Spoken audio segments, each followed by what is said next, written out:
I'd like to welcome you to the Joshua Project tonight. We were founded in 2008 as a volunteer organization. What that means is that nobody gets paid anything, and we're all just a group of volunteers. We don't have any buildings, we don't have a secretary, admin, whatever. It's just us, the people you saw up here, and a couple of three others that are not here tonight, but will be here in the future. We're dedicated to proclaiming biblical truth from a scientific perspective with a focus on Genesis 1 through 11. We use programs to do that, such as the Joshua Project, which you're going to hear over the next 6 weeks. Yeah, this is not the right set of slides, so we're in trouble. All volunteer. We give out free materials and course materials. It didn't cost you anything to come. Doesn't cost the chapel anything to have you here. It's all free. We use a lot of media and social media and resources like that, and there's no solicitations, and we've added one more recently.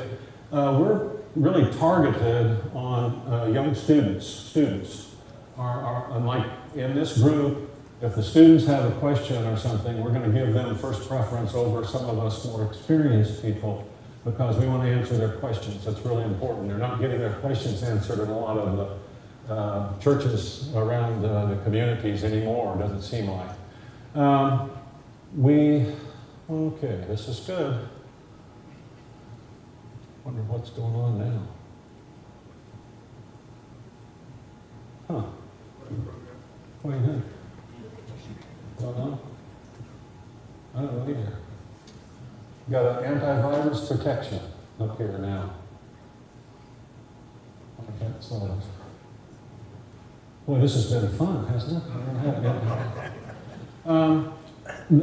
Our beliefs are pretty simple regarding what we're going to do here. We believe that the Bible is the one true and accurate historical record of God's creation, the fall, the flood, the tower, and of course the hope, which is Jesus Christ. We're going to cover some basic topics, the creation, the fall, the flood, the tower, and the hope. We're also going to cover evolution, which we didn't used to do.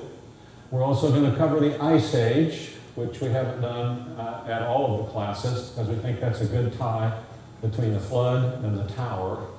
And we'll have next week, if you have grandchildren that you want to bring, younger kids, we're going to have the dinosaur guy come. There'll be a special presentation starting about 7 or 7:15. How many of you have seen the dinosaur guy? Anybody? Okay, we've got a few of you, so he'll be back. So bring your grandkids at 7 or at 7:15 and join in. Tonight, we're going to cover the first 4 days of creation. First 4 days. And what happens in those first 4 days is that basically we build a foundation for days 5 and 6, where we get into fish, and we get into birds, and we get into animals, dinosaurs, etc., and we get into us, humankind. And so it lays the foundation tonight for what we'll do next week.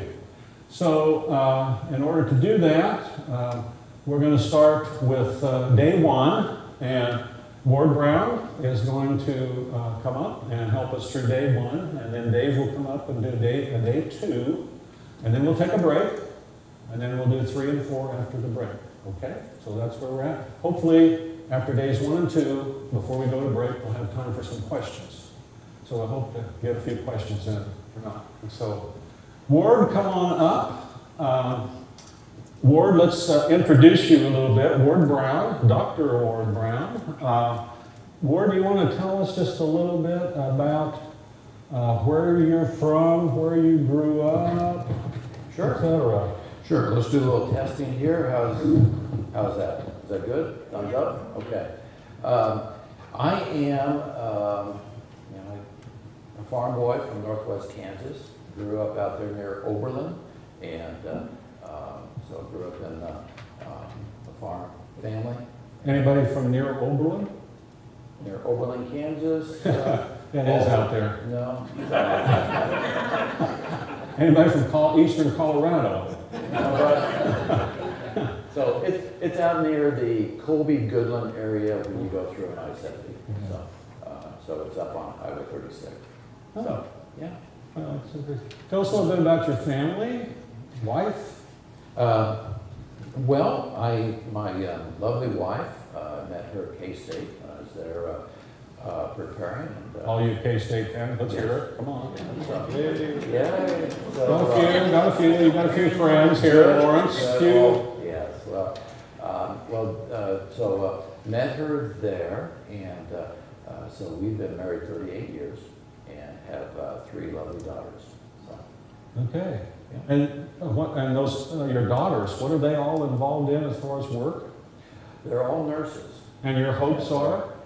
Our hopes, for future planning for Sarah and my care, we hope one of them develops a real fond interest in geriatric medicine.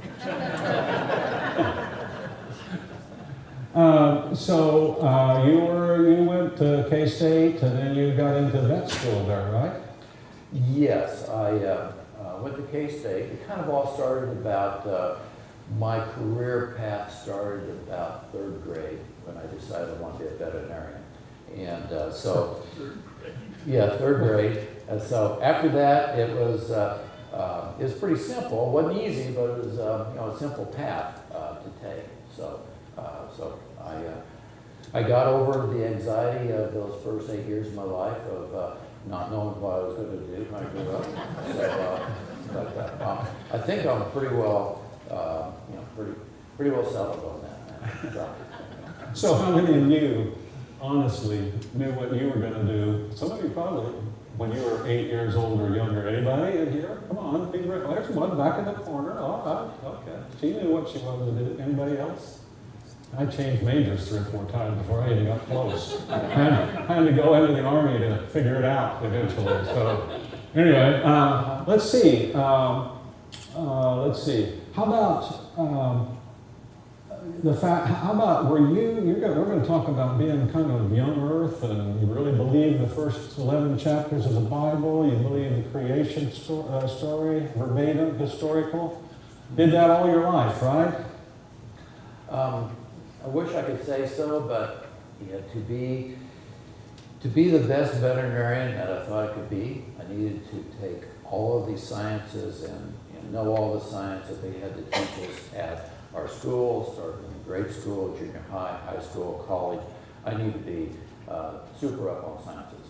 And so, of course, I was well indoctrinated in evolution and believed in evolution for most of my college career. But eventually you came around, huh? Eventually came around. It really, I always had questions about evolution. So there's some things that were knocking around in the back of my head. It didn't really make total sense, but there wasn't, creation. I didn't have any type of instruction from that standpoint to substantiate creation, except from the preacher at church saying that, this is what happened, but then asking about mechanisms and things to that effect, and what if, compared to evolutionary scientific evidences or data which they present, really didn't have any particular answers along those lines. It was a matter of faith to just take what the Bible says. So trying to be a person of science, I then also kept pursuing questions that didn't really quite fit with the evolutionary story entirely, but my teachers would always tell me, "Oh well, it'll make sense. You just don't understand it this time." And so it wasn't until I thought, well, get in the veterinary school, then I will be able to get some of the answers there, because there's not only doctors of veterinarians, but veterinary medicine, but there are also PhDs, certain disciplines within veterinary medicine, which means that there are doctors. So if I talk to a doctor, we should know and get some of the answers for things. And so I did not even talk to doctors, and I said, well, who else can I talk to? I'm sure everyone across the nation tell me about genetics, mutations. How does that add up to causing improvement, more information, and building more complex individuals and organisms, and how does that occur? Where's the mechanisms for that? Point me to that, or point me to the person to talk to. and they didn't have anyone else for me to talk to. Which essentially then led me to the conclusion was that it's all a faith system as well, without any hope at all. And so it's so that's where kind of a short story of my course of becoming non-evolutionist. Okay, one more question, and then we'll let you go on day one. And, Okay. Tell me what, as a veterinarian, small animal veterinarian, etc., what was the most unique animal, fish, bird, or animal that you ever dealt with? I practiced veterinary medicine for over 30 years, and most of that time was spent practicing in the Kansas City area. So we in a small animal practice, and then had didn't do large animal medicine in my practice career, and it was pretty much set with that. But we would see all sorts of different creatures there. But probably the most unique creature which I worked on and saw was a wallaby.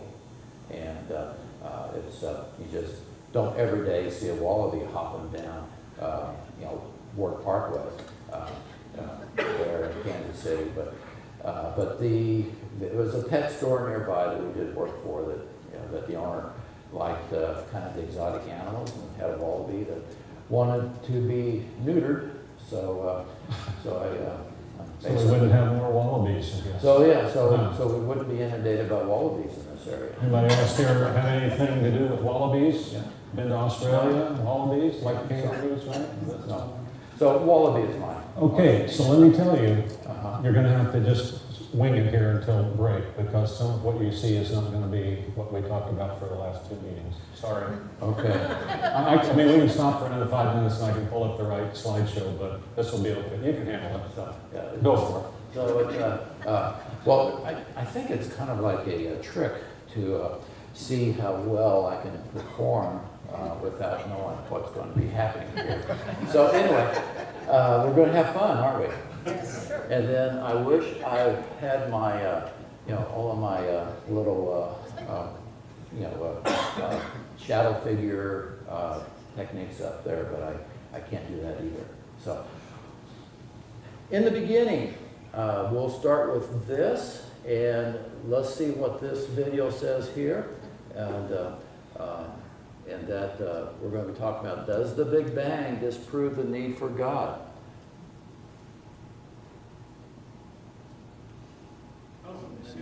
I think I skipped it. Is that? I don't know. Like I said, go ahead and just go on. Okay. Okay, let's go to our textbook for the course, which is the Bible. And with this course, the overreaching objective is for us to strengthen your faith and to equip you with knowledge and with the information so you can be better equipped to talk to others about how the science relates to the Bible in the first 11 chapters of Genesis. We are going to show how the science and the data and information is catching up with the scriptures. The scriptures haven't changed, but the information that is being learned and the data, that is changing. So in the beginning, God created the heavens and the earth. The earth was without form and void, and darkness was on the face of the deep, and the Spirit of God was hovering over the face of the waters. In here we have the beginning, we have time is mentioned, just in the very first verse of the Bible. We also have the named Creator, God, and we have the Creator. We'll touch it, keep coming back to that, but the original uncaused cause, to have the cause and effect of creating the heavens and the earth. The heavens would be referring mostly to the spaces out there, the empty spaces, which isn't really empty, but the space in between the planets, the stars, and then it's referring to earth, which is going to be material, and it's going to be all your the matter in which which we start with, the elements of the earth in that respect. So we have, back up here just one more. We have also the Hebrew word that's been used in Hebrew there is Elohim. Elohim is actually a plural for God, and indicates gods or Godhead, but it is the talking about that this is going to be leading us into the concept or idea of the Trinity. So it's alluding to the Trinity right here already. So we have from the first verse, then we go into the second verse, we have, then God said, let there be light, and there was light. Sorry. And there was light. And God saw that the light that was good, and God divided the light from the darkness. God called the light day, and the darkness he called night. So the evening and the morning were the first day.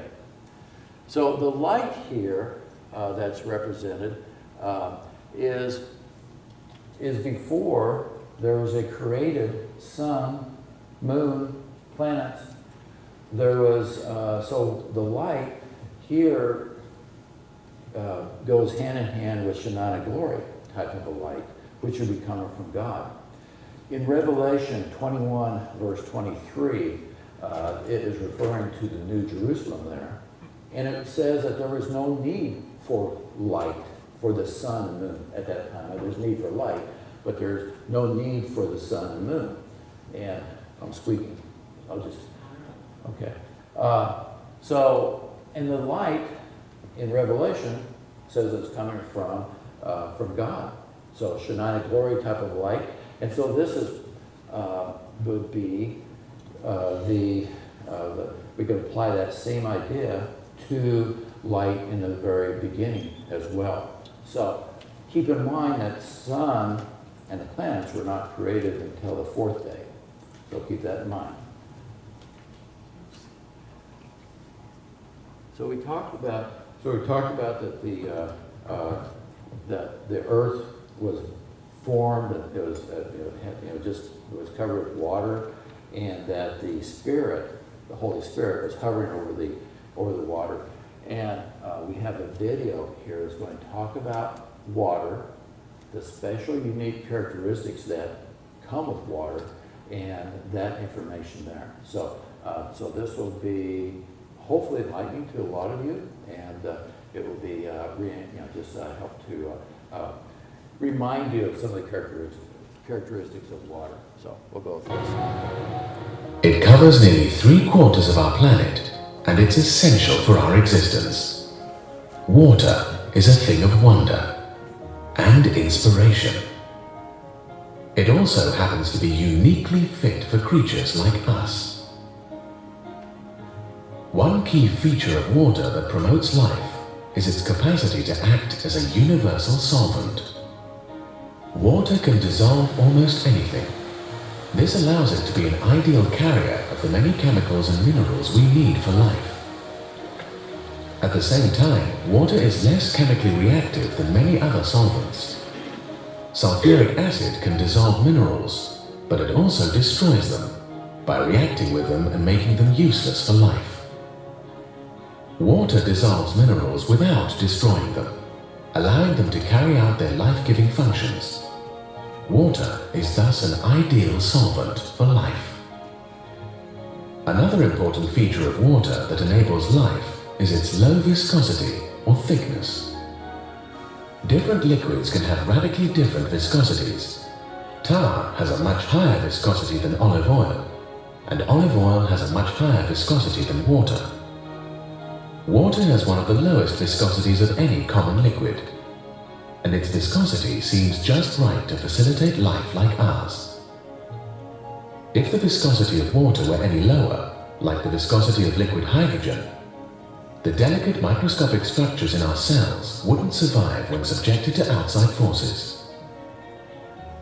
On the other hand, if water's viscosity were even slightly higher, The pumping of blood through the tiny capillaries which permeate all the organs in the body would be impossible, and our circulatory system wouldn't be able to supply enough oxygen or glucose to our muscle tissues for organisms like us to survive. In sum, the viscosity of water seems to be finely tuned for life like us. But perhaps the most striking features of water that make life possible are its thermal properties, which help us deal with the impact of heat. Many biochemical processes essential for life can only operate within a narrow band of temperatures. If the temperature is too high or too low, these biochemical processes cease to function, and life like ours becomes impossible. Thus, maintaining stable temperatures on the Earth and inside ourselves is essential for us to exist. Water is critical to maintaining stable temperatures. Water has a high heat capacity, which means that it can absorb large amounts of heat with only a relatively small increase in its temperature. You can see this in everyday life. Walk barefoot on sand on a hot summer's day, and you'll likely burn your feet. Place your feet in a swimming pool during the same summer day, and the water will only be pleasantly warm. Water's high capacity for absorbing heat helps both our planet and our bodies to maintain a stable temperature range. You have to put a lot of energy into water to change the temperature. That's very convenient. It means it's very easy for warm-blooded organisms like ourselves to maintain body temperature. So that's a property of water which seems specifically fit for beings like ourselves. And look, there's another property of water which might even be more critical, and that is that in fact the evaporative cooling of water is one of the greatest of any fluid that's known. The human metabolism produces large amounts of heat that needs to be discharged, or the body will overheat and die. The evaporation of water through perspiration is one of the key ways our body gets rid of excess heat. Water is especially fit for the task of cooling us because it absorbs a large amount of heat when it evaporates. In fact, more heat is absorbed by the evaporation of water than by the evaporation of almost any other known fluid at ambient temperatures and pressures. Water is uniquely suited to help us shed excess heat in hot climates. When the outside temperatures exceed the level of your body temperature, other ways of getting rid of heat won't work. Because the only way to lose heat when the environment around you is reaching sort of 38 degrees centigrade is by evaporative cooling, because you can't radiate the heat out because the environment is 38 degrees warmer than you, right? So it's absolutely critical to warm-blooded organisms like ourselves that the evaporative cooling of water is very high. It's one of the highest of any known common fluid. The high evaporative cooling of water appears to benefit humans more than any other animal. Being relatively hairless, humans lose heat through evaporative cooling more efficiently than any other mammal. Consequently, in the heat of the day, humans can exert themselves continuously for longer periods of time than other mammals. Another intriguing thermal property of water is its peculiar behavior when freezing. Most liquids contract as they freeze, making their solid form denser than their liquid form. Unlike virtually every other liquid, however, water expands when it freezes, making frozen water less dense than liquid water. That's why ice floats. This special property of water helps preserve it in its liquid state. If water acted like most other liquids, oceans and lakes would freeze from the bottom up until there was no liquid left. Most of the Earth would be permanently encased in ice, making life as we know it impossible. Instead, when ice forms on the top of water, it creates a protective lid that insulates the water underneath it from the cold, keeping it in its liquid state. Okay, so we got to see some of the amazing factors of water and how unique it is. The one unique factor which they made a point of here is that when water freezes, it actually gets bigger, it expands. As opposed to other types of elements, molecules, which when they freeze, when the elements are going to be solid, they contract, they get smaller, get more dense. The elements are also going to be found usually in three basic states. That's going to be a liquid, a solid, or gas state. And that's about anything, about any of the elements that's on the periodic table that can take place. And, you know, those are going to be generalities in that respect. So you have three states, and that, you know, you can infer from the from that is that there's a Trinitarian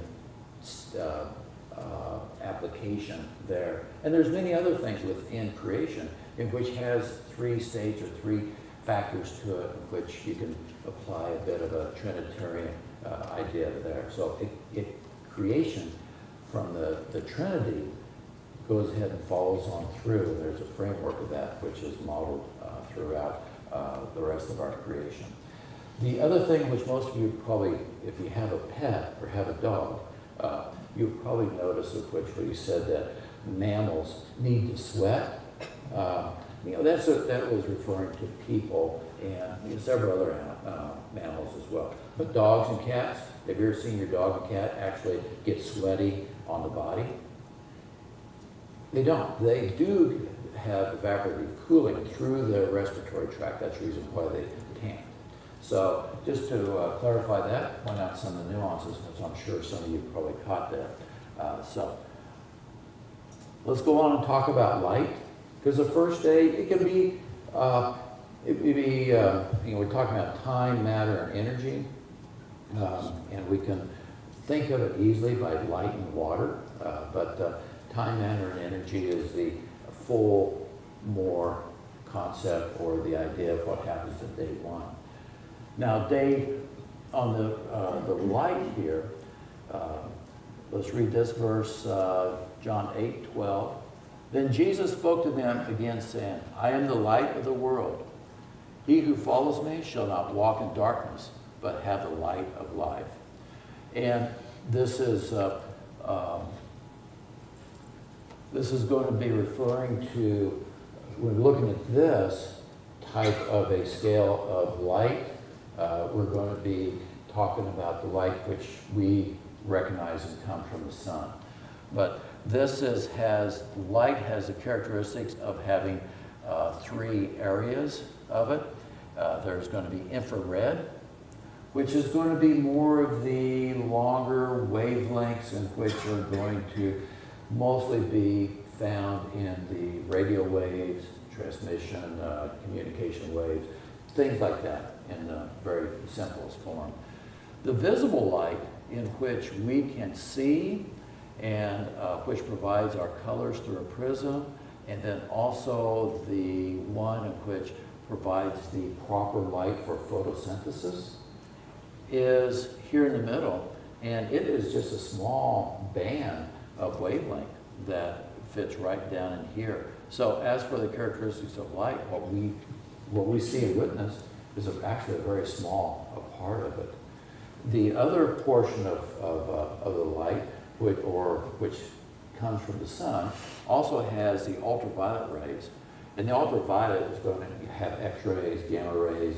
Those are the ones which are typically going to be more good in respect of controlling bacteria, controlling organisms, controlling the growth of excessive microorganisms. But it also can be bad to our bodies because it is something which can trigger the mutations within our cells to have that skin cancer possibility and things along those lines. And I'll tell you that the best discussion and description of light in which I'm aware of, it would be found in Dave Penny's videos on the website for the creation videos. If you've watched those, great. If you haven't, I really would recommend that you watch those, and that will give you a much better understanding of light and the importance of it, and the application of it to the Bible, and to Scripture, and to creation. And that is it. All right, So- David, you're getting ready for day 2. Make sure he gets he's got a mic. make sure he gets the clicker. Okay. Okay, David, everybody knows you, but maybe they don't know you. So let's tell them a little bit about growing up, because not everybody just knows you from your last 40 years here at the chapel. So maybe they don't know a lot about that. Yeah, And you well, better tell the truth because I know you from 55 years on. Okay, go. yeah, I was born here in Lawrence, Kansas, nearly 80 years ago. And I grew up here for the first part, and then we moved down to Emporia during the 51 flood.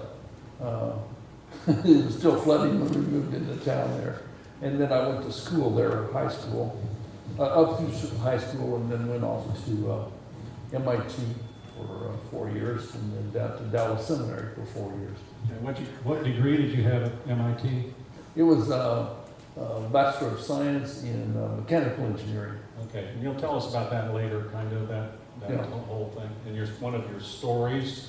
You One know, of the stories. They're good stories. they make fun of me. I've actually verified these stories with the original people he talks about, and they're actually really very accurate. No embellishment at all. That's good. So, mom and a dad, how about brothers and sisters? Yeah, a lot of my relatives, we actually go back to almost the Civil War here In Lawrence? in Lawrence, yeah. And they were frontiers people that moved out and were northeast Kansas before coming to Lawrence and everything. So most of my family are in the medical deal, either doctors or nurses, and the other half are engineers. Okay. Tell us a little bit about your current family. Everybody probably knows your wife. Yeah, my wife's Carmen. And your oldest son is here tonight. Yeah, Judy, Junius is here. We have 5 children, 4 boys and 1 girl.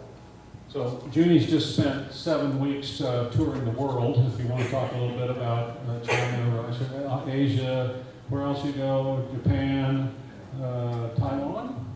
Taiwan, etc. He worked 3 weeks and spent 4 weeks on vacation or whatever. So anyway, check out Junie up here. Okay, let's see. A wife and 5 children. That's good. Tell us a little bit about your work. People may be confused. You've changed off and on. Yeah, I've had several careers, different careers. I worked for, after seminary, worked in North Africa. Lived among the Arabs for about 5 years. And a lot of it was in North Africa, Tunisia, and that area, and working in French and Arabic.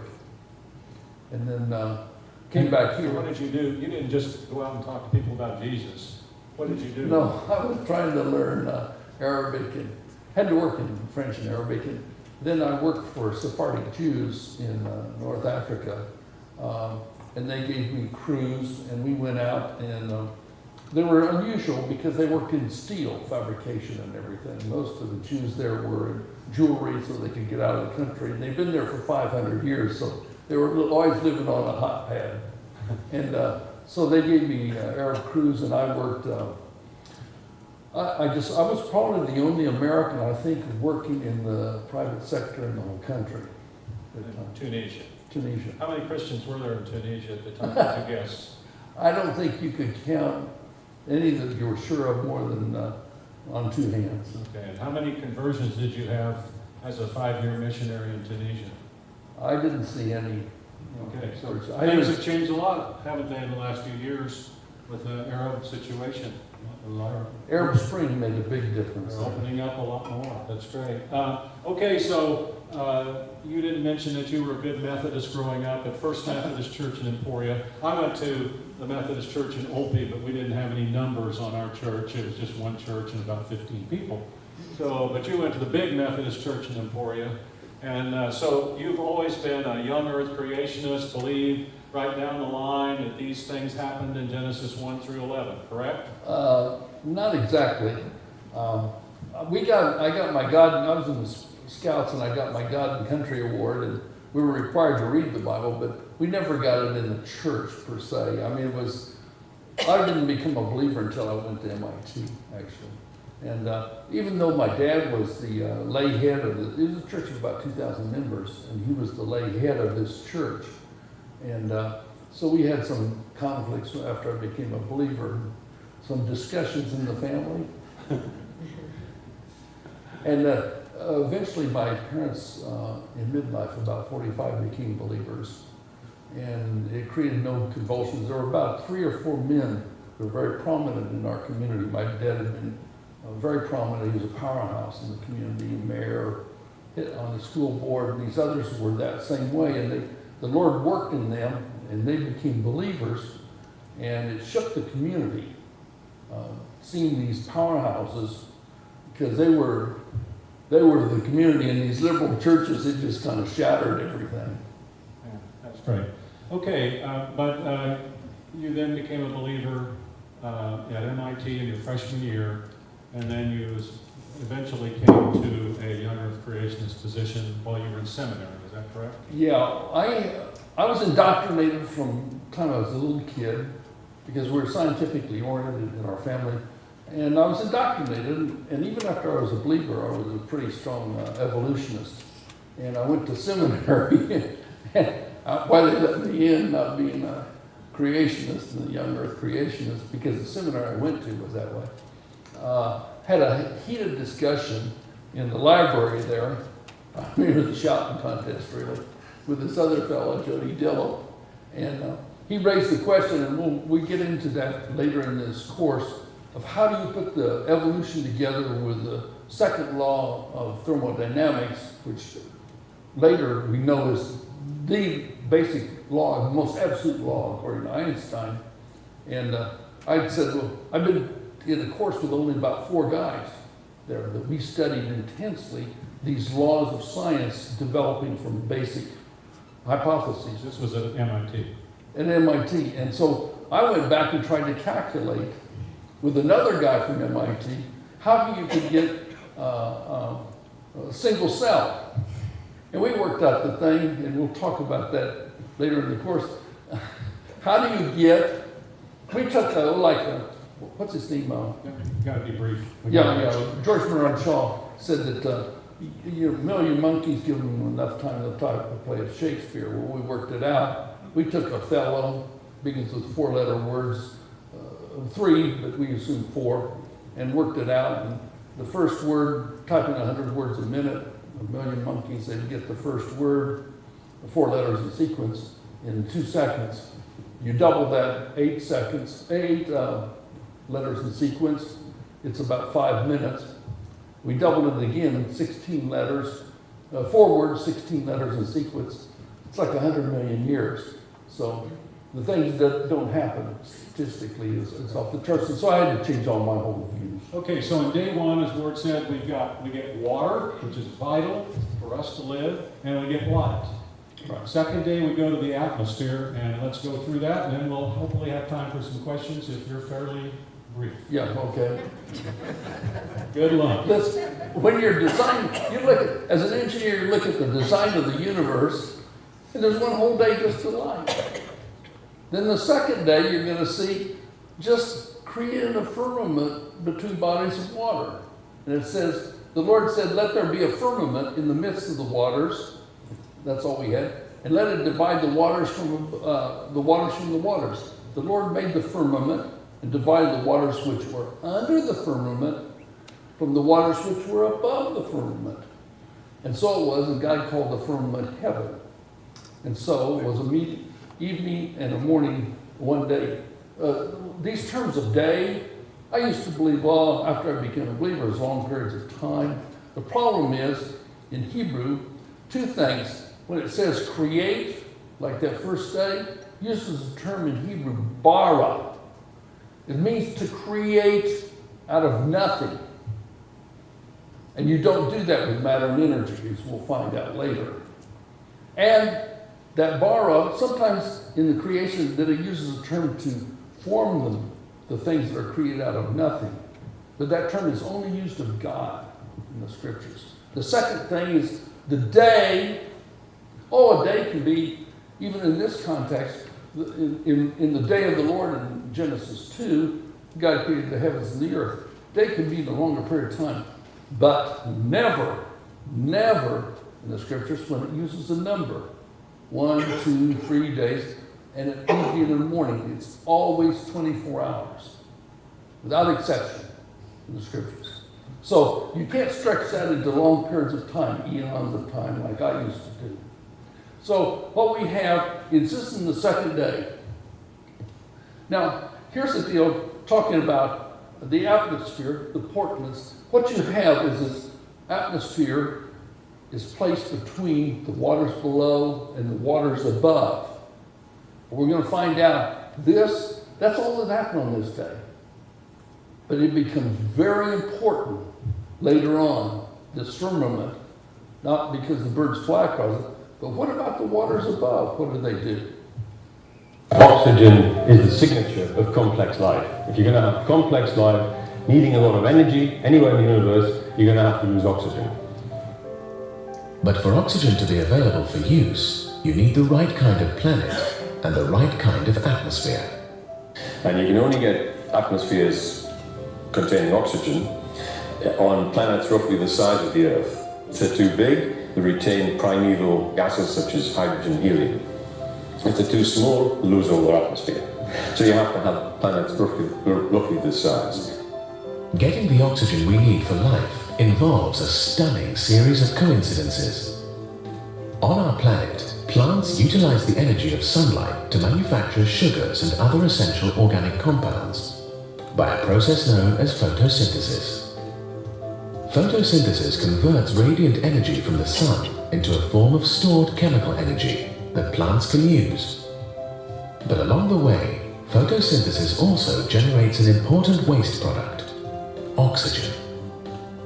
In other words, the same process that supplies the energy plants need just happens to also produce a waste product that supplies energy to humans and many other animals. If that weren't amazing enough, photosynthesis must have access to just the right kind of energy in order to work. And what energy does the photosynthesis need? It's the very small region of the electromagnetic spectrum, which is the visual region. This is the region which powers photosynthesis. In fact, it's light energy. Light energy has the direct characteristics to raise the atoms of organic chemistry to levels for chemical interactions. So light is the right electromagnetic energy for photosynthesis. When you look at the sun, you find the sun turns out nearly all of its energy in the visible spectrum. So the sun is pouring out just the energy you need for photosynthesis. And so the radiant energy output of the sun happens to be in exactly the same region of the electromagnetic spectrum that you need for photosynthesis. The Earth's atmosphere has just the right composition to allow the visible light we need to reach the surface of the planet, while largely absorbing many other kinds of radiation that are dangerous to life. There are an awesome set of coincidences in the atmosphere which happen to allow the light of the sun to come right down to the surface of the Earth, where it can empower photosynthesis, where miraculously the atmosphere blocks out lots of other forms of radiation and allows the life-giving light to get to the planetary surface to allow photosynthesis to occur so you can have oxygen. But the amazing thing about the window in the atmosphere is UV, gamma radiation, dangerous radiations are blocked out. And so the light of the sun comes right down to the Earth where oxygen can be manufactured. Other coincidences allow just the right amount of oxygen to exist in our atmosphere, but not more. We need a lot of oxygen. We need 250 mils of oxygen every minute. As you're sitting there, you're breathing there, relaxing, you're using up 250 mils of oxygen every minute. It's incredible. That's the amount of oxygen you need to maintain your energy levels. And to get this amount of oxygen, you need to take it from an atmosphere. And you need about 20% or so oxygen in the atmosphere to get sufficient to feed your metabolic needs. The problem with needing so much oxygen in the atmosphere is that oxygen is dangerous because it's so reactive. If you have too much of it in the atmosphere, you can have spontaneous combustion. Fortunately, the form of oxygen prevalent in our lower atmosphere is diatomic. That means two atoms of oxygen typically combine together into a molecule. Diatomic oxygen happens to be much less reactive so long as the temperature is below 50 degrees centigrade or 122 degrees Fahrenheit. And this allows, in fact, quite a high level of oxygen in the atmosphere without spontaneous combustion.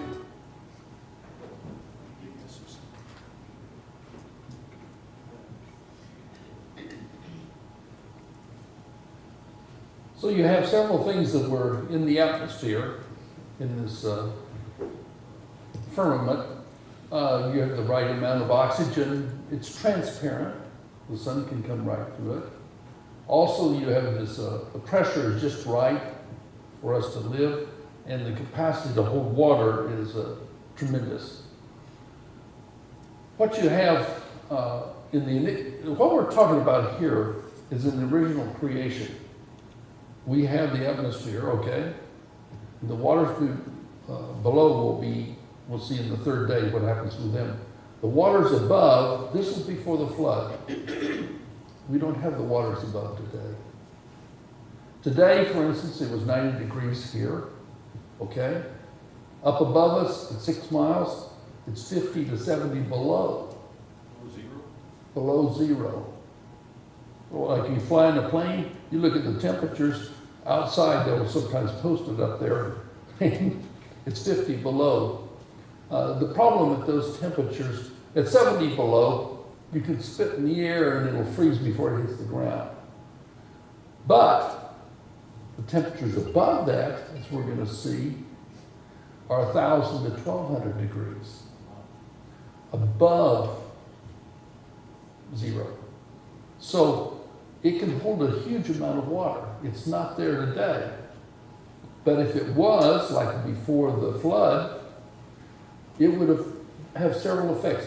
Does it ever occur to you why in the accounts people lived before the flood 930 years on the average? Why? What's one of the best protections that they don't even bring out here against radiation? It's water. They used to keep radioactive piles that you could look down at, not get damaged or radiated with, up at the University of Kansas, at K-State, because it absorbs the radiation. It's almost as good as lead. But it protects us. Do you ever think of why in geology, the fossils that we find, we have 100-ton land animals, dinosaurs. The biggest animal we can have today is 6 tons, land animals. You can bring a whale out, it breathes air and everything, put it on land, 30 ton, he'll die of asphyxiation. Why? Because there's not enough atmospheric pressure. Not percentage you don't change. Like you go up the top of Pikes Peak, what happens? You're sucking for air. You're the same person. Is there the same percentage? Yes, but not the same pressure. Well, what happens is this water would add the pressure down here. It not only protects it so people and animals can live to big sizes. Some of the animals, like the dinosaurs, never quit growing. Reptiles are basically that way. Amphibians, longer they live, you see a crocodile, bigger it is, the longer it lives.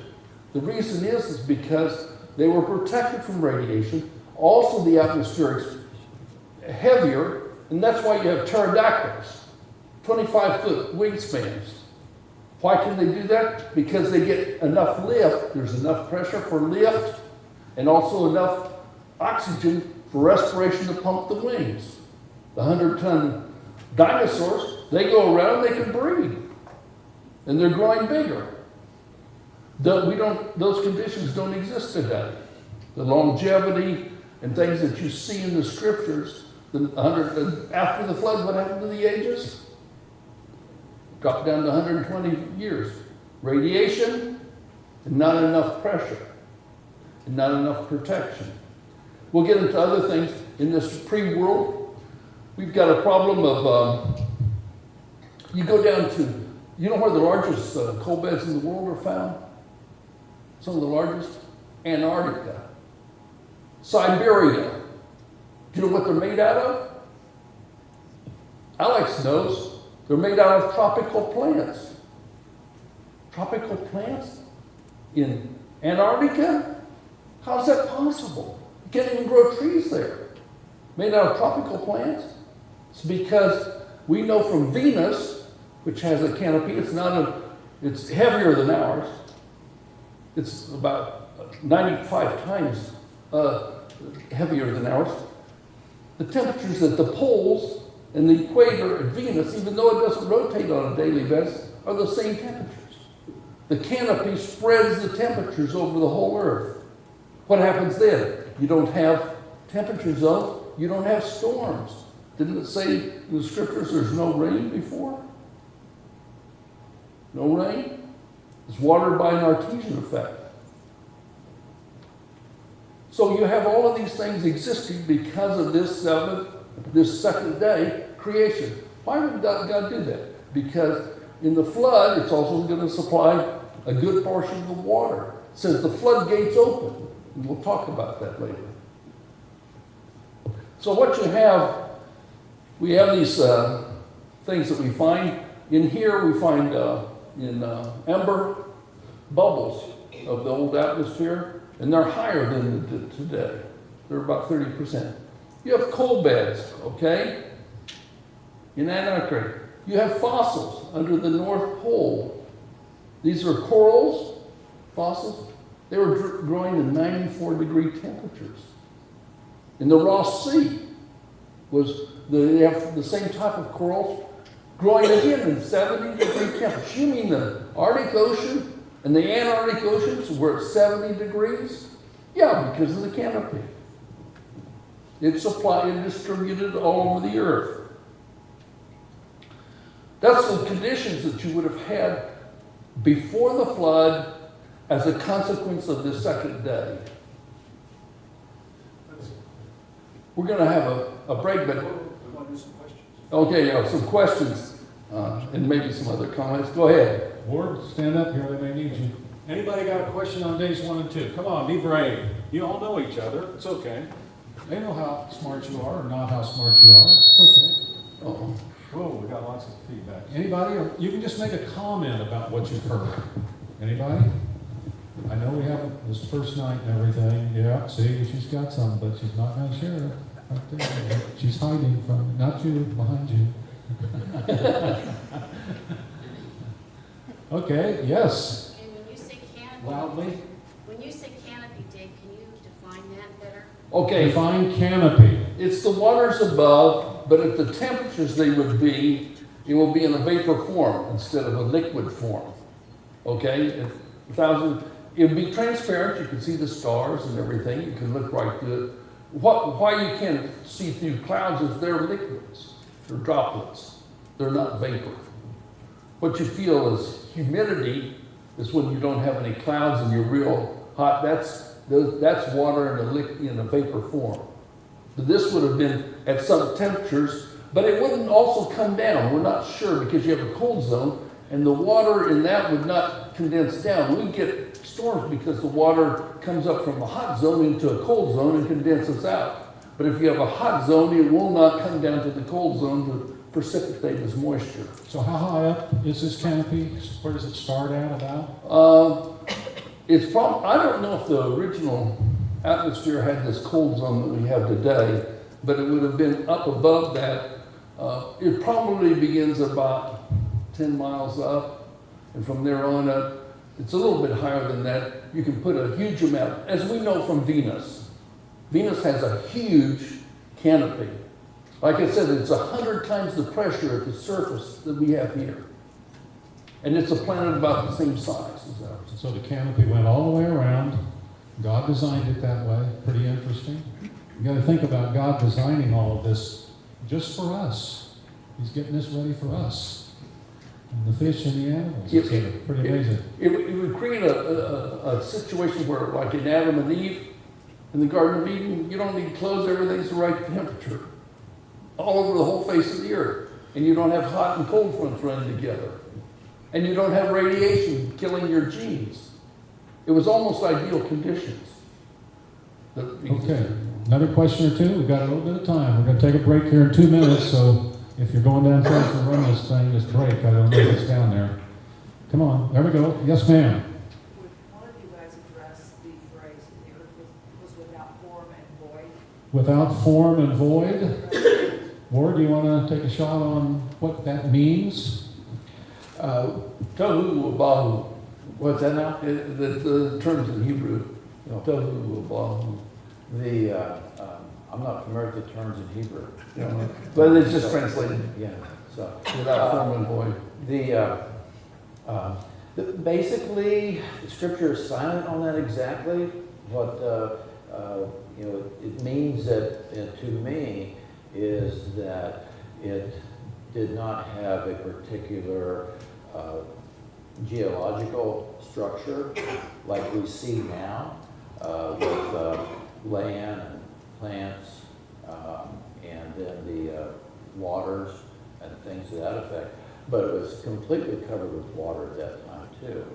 And it was void of, to me, in that, it would indicate that it's void of life and plants again and animals and activity along those lines.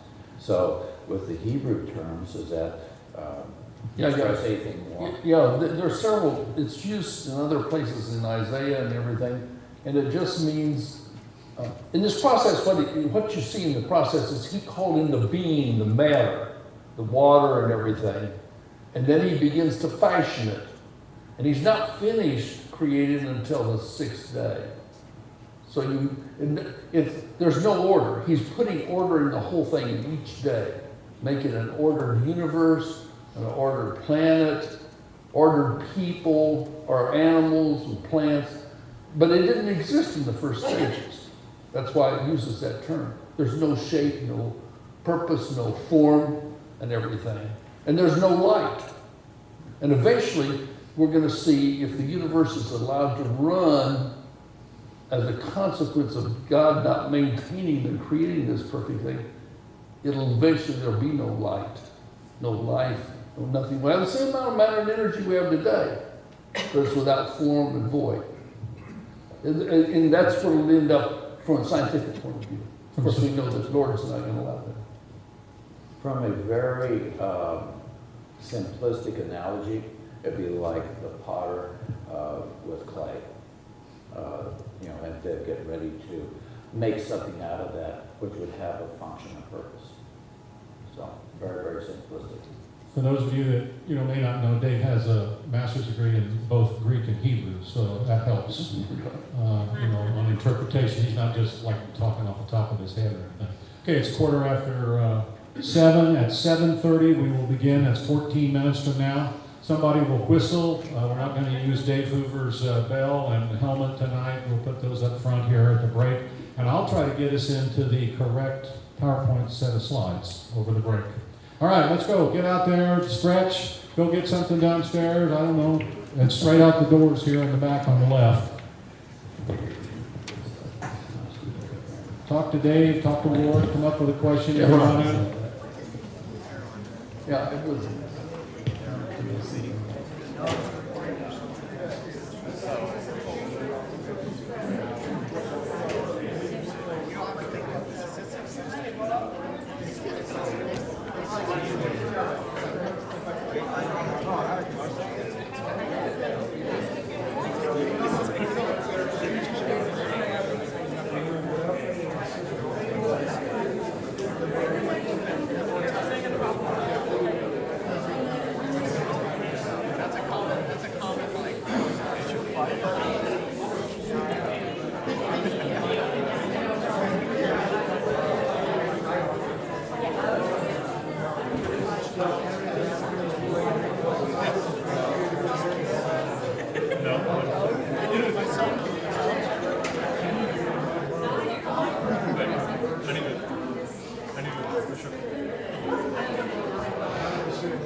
And we'd like to think a person that's on the market figured out how to configure on her mom and sends you their configuration too. Give me this name. From there. I mean, Even though I'm like, it'll be a few weeks.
So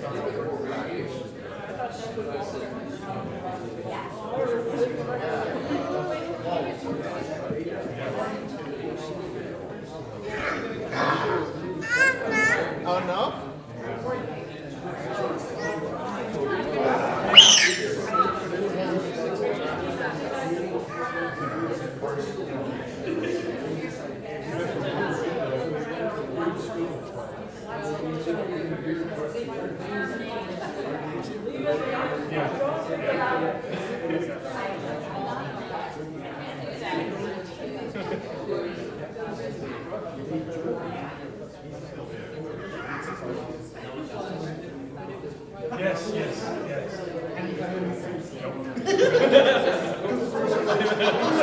Next day, like, HR was like, someone.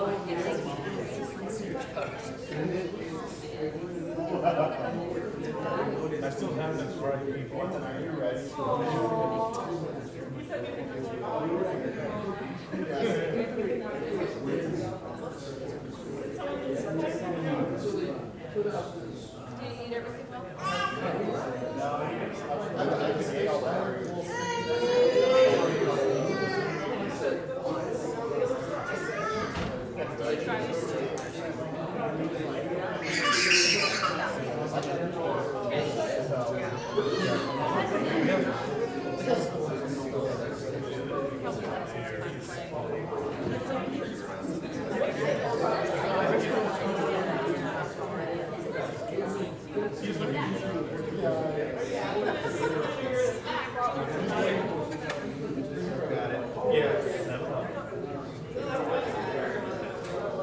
Well, I first need to do my extension, then I get it.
Why don't they exist today?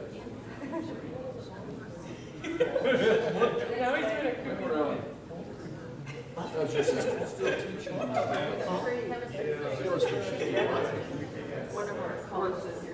Where in Emporia, Lawrence High? Appreciate it. Both places? She teaches in both places.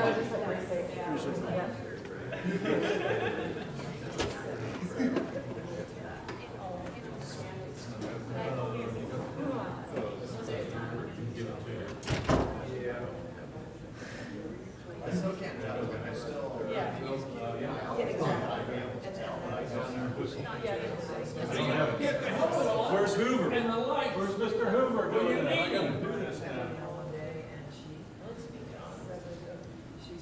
Did you replace? I've met you before. You worked with him. You still work there at the Chris had an extra one, like we were replacing it, Chris was like, I got one. Good, good.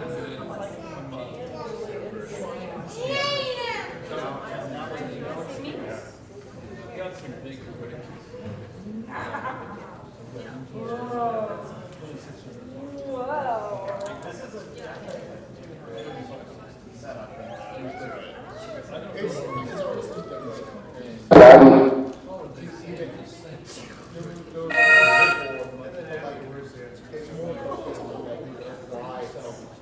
Day by day. You guys are. Yeah, like last time I went, we spent the first day on like, well, first it was dinosaurs. No, it wasn't dinosaurs, it was like,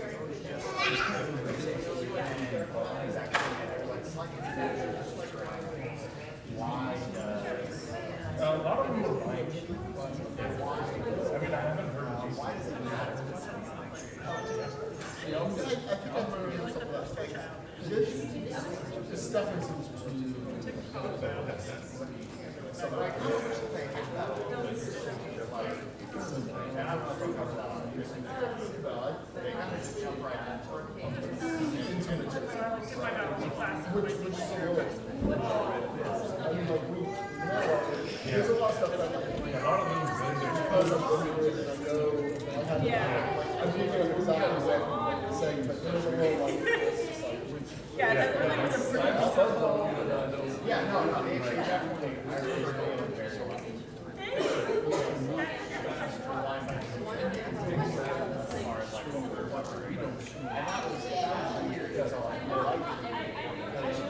Yeah. But it's like, I was saying, like,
You almost made it. I know, I wasn't, I didn't have one, I was just making noise at her. So, I know.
Okay, not too bad.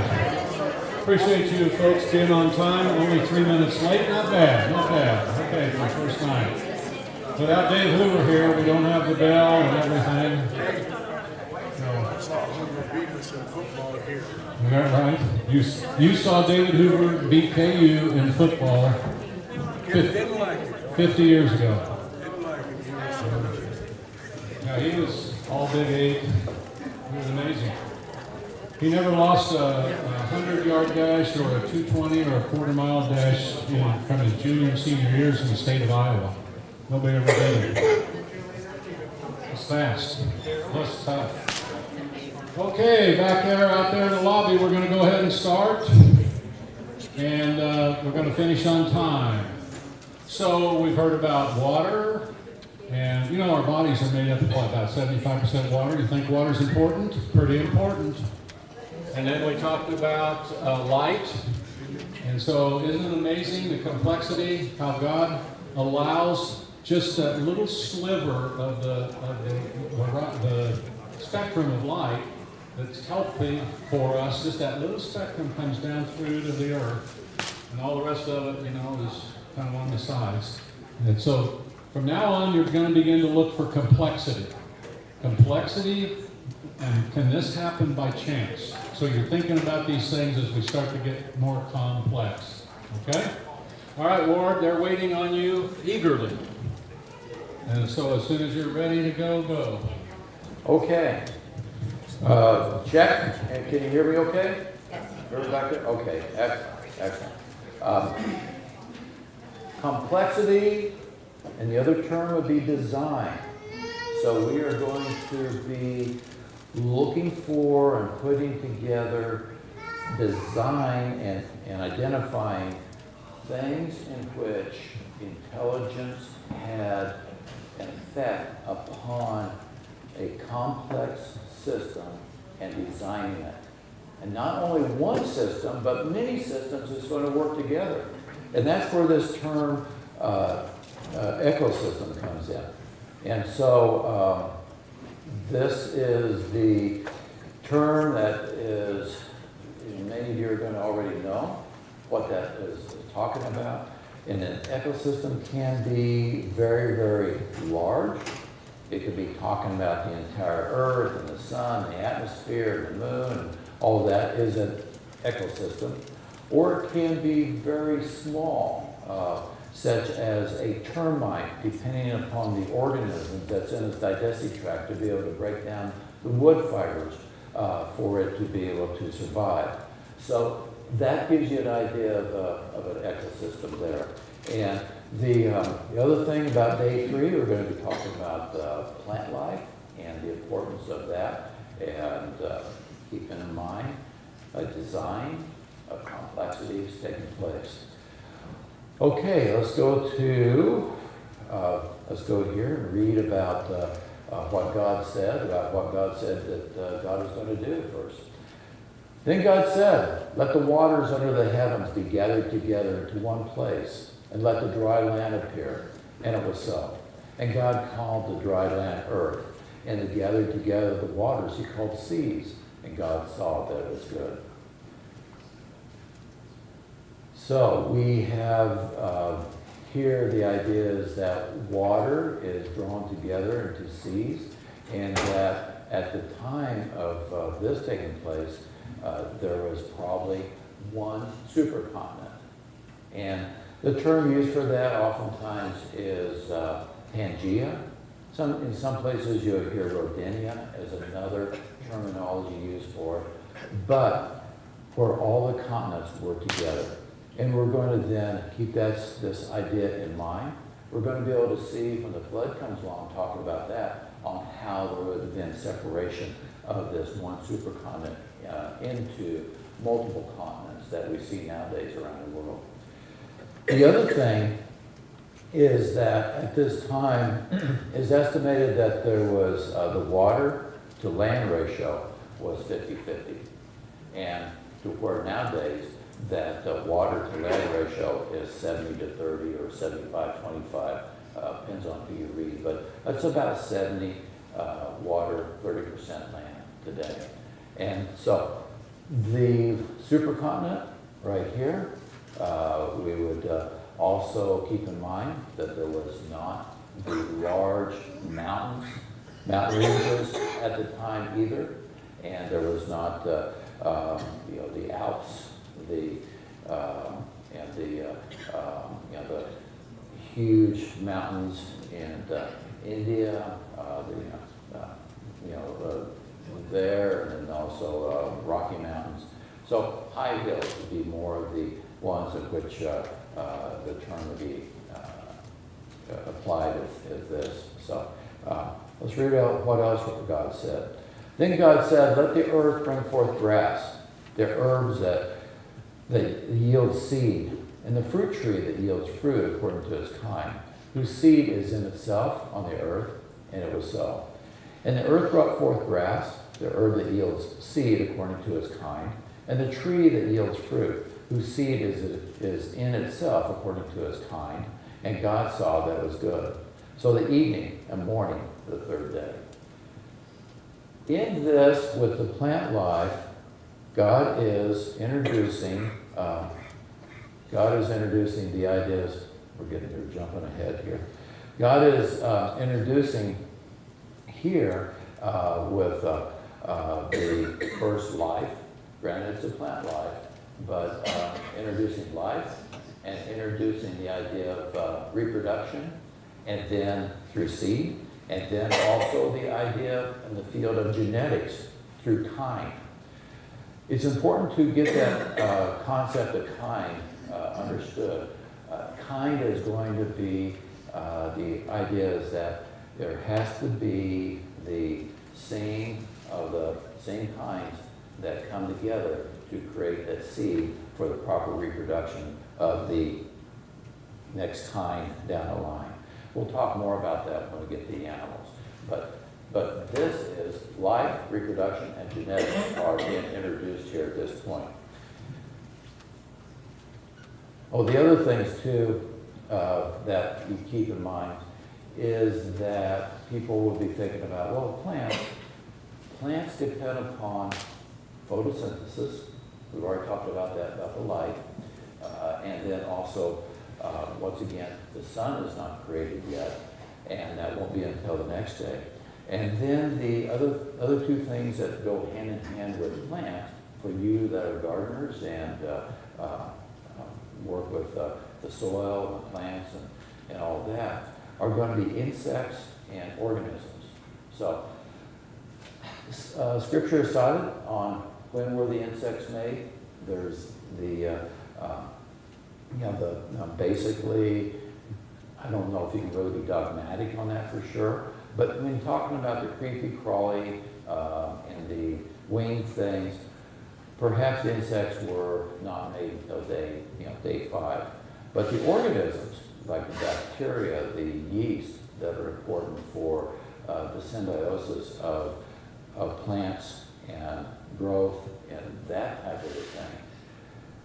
There's, the so-called experts are still kind of, they don't know for sure when those were developed, but a lot of them are thinking that the organisms were probably developed day 3 for the particular plants that were grown in.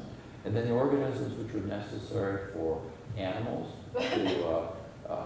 to thrive and do well, those organisms are probably, and they're utilizing digestive tracts and things along those lines, probably were developed on the respective days of day 5 and day 6. So we don't know for sure, but that question does come up on certain times. This is a representation here, real quickly. We're just going to talk about, this is Earth, and then this around the Earth is the electromagnetic fields that are around the Earth, and this is the sun. So basically, to know is that there is an electromagnetic field around the Earth that acts as a protection against many of the still some of the rays that come from the sun, and then the solar winds and things of that effect as well. The important thing here is that God, in the design, is putting this protective field around the Earth on day, everything I think is in place for this to be in place by end of day 2. But maybe by the end of day 3 here, we're going to have this field here around the Earth to protect it then from the sun and the solar winds that are going to maybe destroy plants along those lines. So this is just a little animation here indicating how, if you notice this one little area right about in there, those are the northern lights that are created on Earth that are seen, that are as a result of this electromagnetic wave, or electromagnetic field.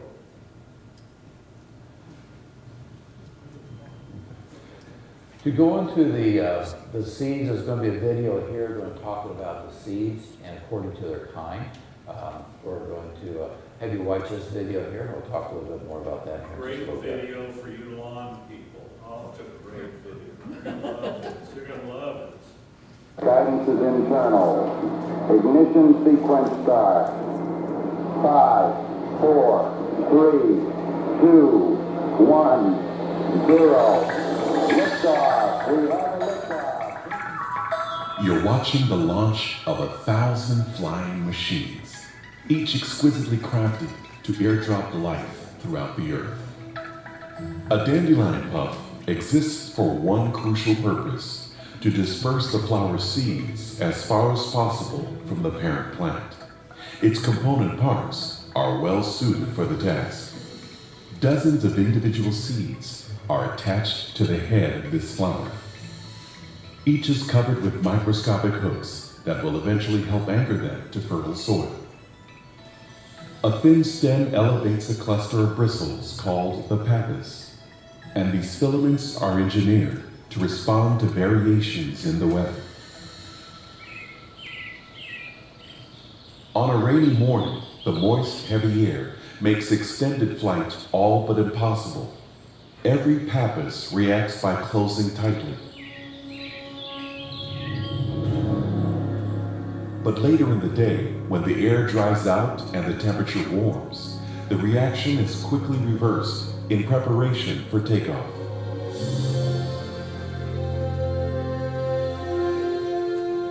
Under optimal conditions, a seed can stay aloft for more than 10 miles.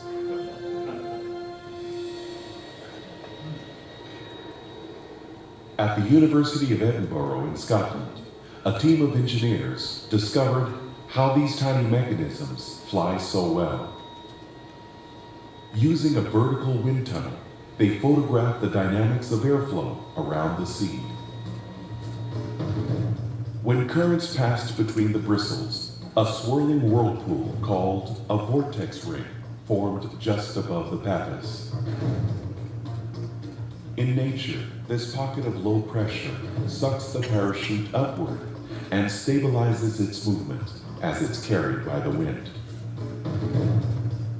Other studies have also revealed that the vortex's shape and ability to maintain its position are determined by the size and quantity of the bristles and the amount of empty space between them.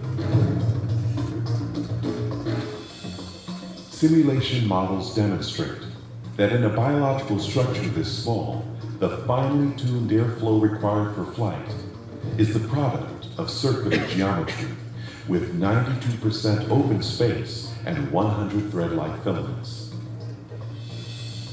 Not surprisingly, that's the blueprint for the pappus of a typical dandelion seed. How well does this technology work? When compared to a conventional parachute, the pappus is at least 4 times more efficient at maintaining altitude and slowing the seed's descent to Earth.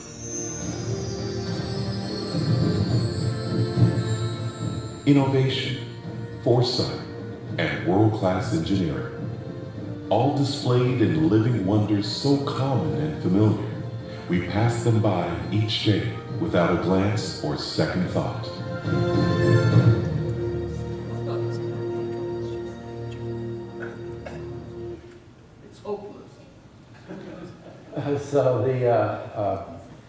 So the dandelion is very, God designed the dandelion to be very tenacious in its survival.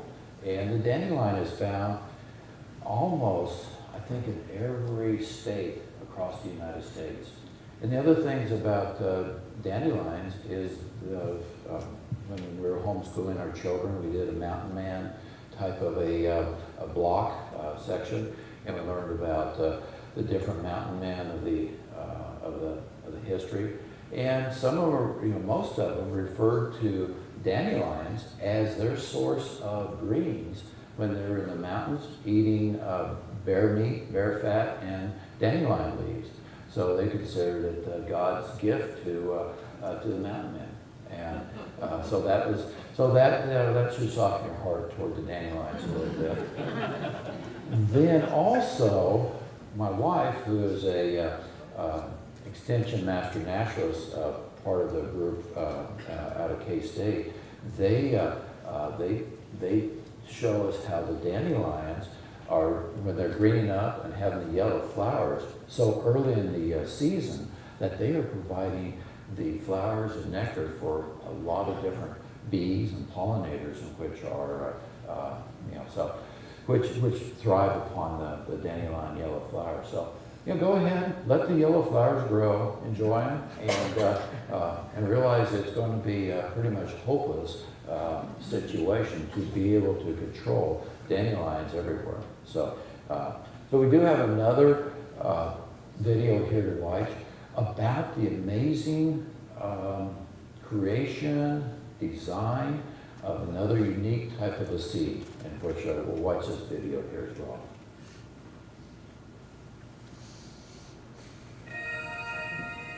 Want to see something that'll make your eyes pop right out of your head? Watch closely. These remarkable mechanisms, seldom observed at this magnification, are engineered and constructed to help ensure life on Earth. They are biological wonders, commonplace but extraordinary, devoid of muscle tissue, yet surprisingly dynamic. And their mobility has fascinated researchers from South Carolina to South Korea. This story begins with these small lavender flowers. The plant's scientific name is Erodium secretarium, but it's commonly known as storksbill. A week after blossoming, the petals wither to reveal these green striped pods. Inside the protective walls, 5 seeds quickly develop.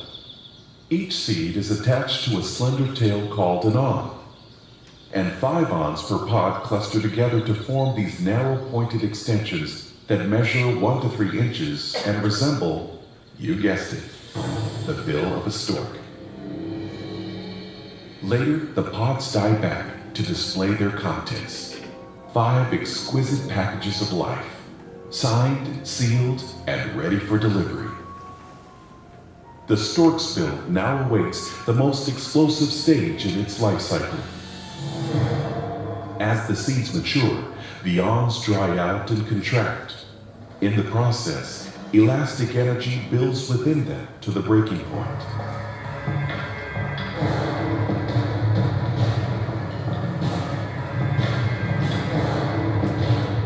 The extreme torque generated by the twisting awns catapults the ripened seeds away from the parent plant.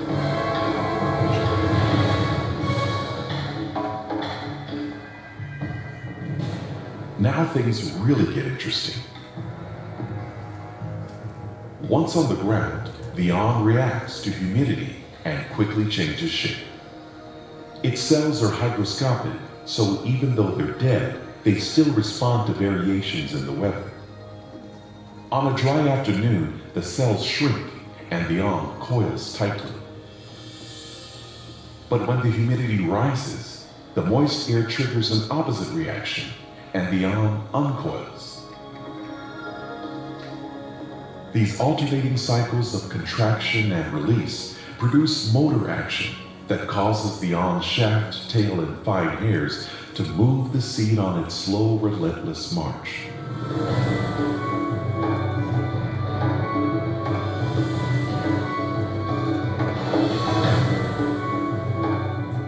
If the seed head locates a small hole or crack, it enters, then twists and burrows like a miniature bulldozer. Okay, now freeze the action right here. I want to show you why that seed's outer casing is an absolute masterpiece. Just look at its shape, sleek, tapered, and perfect for pushing its way into narrow spaces. And that hook on the tip, it anchors the seed while it's drilling into the soil. Those rows of microscopic hairs are aligned to help drive it forward, even in rough terrain. While large cavities on top of the case collect moisture that may help germinate the seed inside. This is a complete package, with every module working together, so the seed can literally plant itself. But there's more on display here than just a fascinating biological system. Consider this.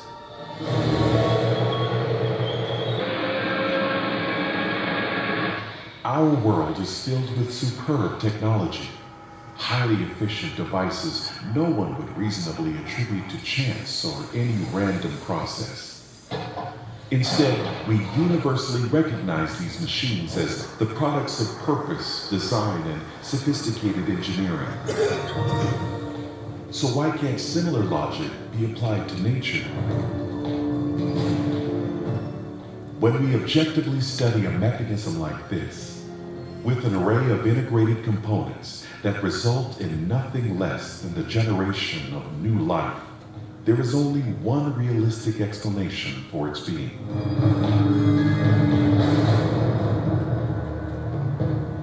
The foresight and ingenuity of a mind that exists outside the natural world and created everything within it.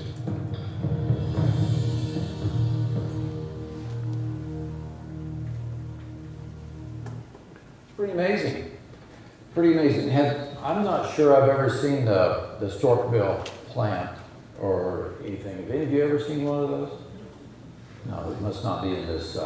Must not be in this area. So that's once again, it is showing design, complexity, and something of which is not by chance. Now, the word kind, seed according to kind.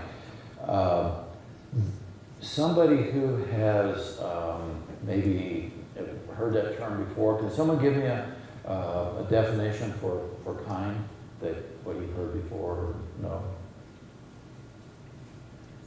How about where does kind relate to our biological classifications, which were taught in secular biology class?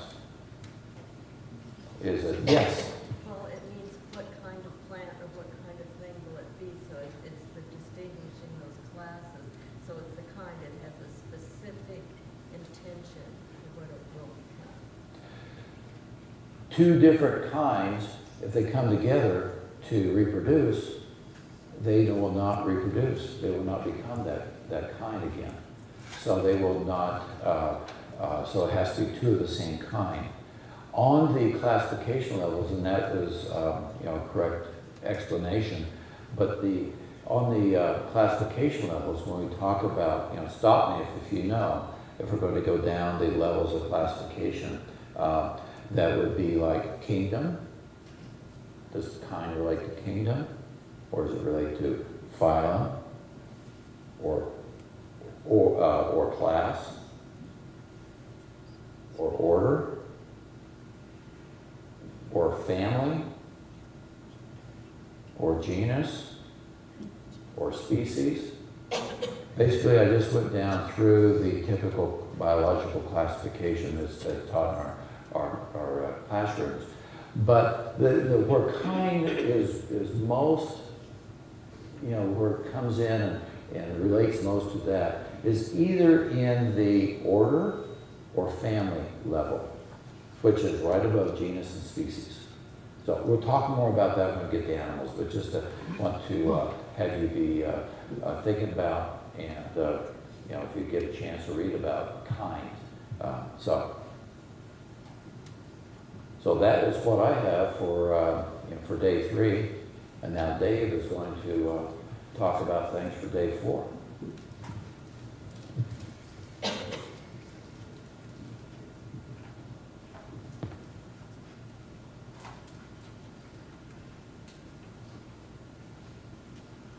Dave graduated from MIT in mechanical engineering. You can't get the mic to work. They're always joking about me being technologically challenged, and it's true. What we have on the 4th day is the creation of the cosmos. Basically, that's outside the earth. Then God said, "Let there be lights in the firmament of the heavens to divide the day from the night, and let them be for signs and seasons, for days and years, and let there be lights in the firmament of the heavens to give light on the earth. And it was so. And God made two great lights, the greater light to rule the day and the lesser light to rule the night. And then this is a great understatement. And he made the stars also. That's, well, you know how many stars there are that we can see? It'll stun you. We'll get to that. God set them in the firmament of the heavens to give light on the earth and to rule over the day and over the night and to divide the light from the darkness. And God saw that it was good. So the evening and the morning, the fourth day. In Isaiah 40 it says, who has measured the waters in the palm of his hand, or the breadth of, or with the breadth of his hand marked out the heavens? The thing you're going to see in this creation is God does not get tired. He doesn't have a factory with a bunch of little elves that crank things out. He just speaks and things happen. I mean, it's a dream for us, but God has that power, and he's not going to be tired at the end of this process of creating the heavens. And they estimate now about 10 trillion galaxies. We live in one galaxy called the Milky Way. It's about 200 billion stars, but there are about 10 trillion galaxies, each with 100 billion stars. I mean, it's boggling. And that's all. He did that in one day. What you have is, this is the number. It's like 10 to the 24th zeros behind it. It means 24 zeros behind it. That's how many stars are out there. We live around one star, the sun. That's the magnitude of who we're dealing with. Now, I'm not a geocentrist. You know, I don't think that the Earth is the center of our solar system. You know, and they did that until the days of Galileo and Kepler. However, we do not know from celestial mechanics that the Earth isn't the center of mass of the universe. You can't tell that way. But this creation process is all centered on here. And you know, in another place it says, God knows the name of every one of these stars. And that's why he says, even the hairs on your head are counted. And of course, I've lost a few of those. And he's counted them as they're gone, I guess. And even if a bird doesn't fall to the ground, but God takes note of it. He has this capability of controlling everything. That's why when we pray as individuals, there's, 7 billion of us on the earth. We each have a personal relationship with him. If he can have it with that many stars, think what he's doing with us. Even the details of our lives are very important, and he can track on all of them. It's a stunning universe that we're looking at that was created. How big is the universe? These are fingerprints of adult human beings. Each measures approximately 1/2 by 3/4 of an inch. Now, you're probably wondering why this information is of any significance.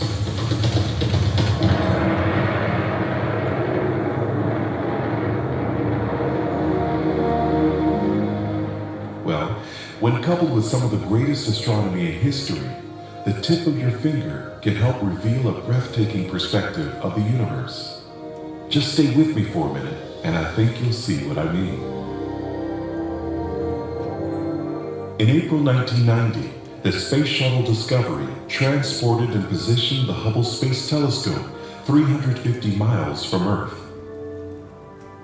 There, orbiting above the turbulence of our atmosphere, the Hubble has captured unprecedented views of the universe for the past 3 decades. Its gallery includes planets and nebulae, galactic collisions, supernovas, and extraordinary surveys of deep space that have opened new doors to understanding the size and structure of the cosmos. On May 2nd, 2019, an international team of astronomers released a new Hubble image that captured the imagination of the world. They called it the Hubble Legacy Field. For 250 days, over a period of 16 years, the telescope was aimed at one sliver of sky near the Fornax constellation in the southern hemisphere. In all, 7,500 exposures of this region of space, long thought to be relatively empty, were captured by the Hubble cameras. Later, they were assembled into the most detailed view of the cosmos ever explored. At least 265,000 galaxies were documented, including many so faint and distant their light measured just 1/10,000,000th of the brightness the human eye can see. Okay, now here's where your fingertip comes into play. From Earth, you can cover the entire area photographed by the Hubble astronomers, including its estimated 265,000 galaxies, with the tip of your index finger held at arm's length. And that section of space we just blocked out? It represents our view of about 1/240,000th of the entire night sky. The implications are humbling, for almost every one of those 240,000 fingertip-sized parcels of sky includes at least 250,000 galaxies. Wow.